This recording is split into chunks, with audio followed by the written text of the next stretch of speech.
Hello friends प्रसाद academy रे आपनको स्वागत जनाऊँच।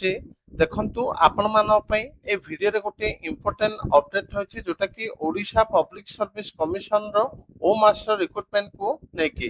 तो बहुत पिला पचारथिले कि सर ओ मास रो केते कोन वैकेंसी आसीबार संभावना रहिछि। तो बहुत दिन हैला ओ मास रो वैकेंसी आसियो बोली कहउछन्ती, किंतु केते कोन वैकेंसी आसीबो सेटा कोनांती। तो डिटेल ले केते कोन वैकेंसी आसीबो ता सहित क्वालिफिकेशन कोन रहबा डॉक्यूमेंट ता कोन दरकार हमकु टिके कहंतु।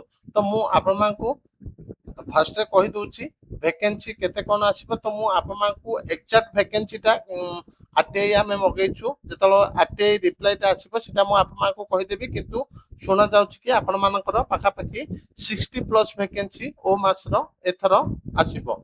100% आपण मानक पई 60 प्लस वैकेंसी आसीबार चांसेस रोची।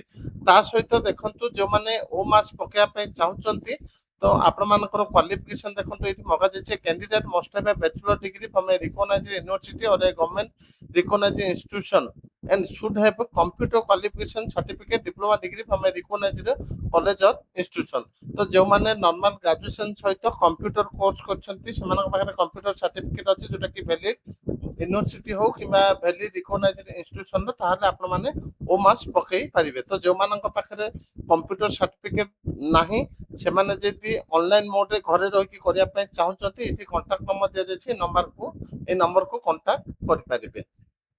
तो आपण माने आउ किछि दिन वेट करंतु।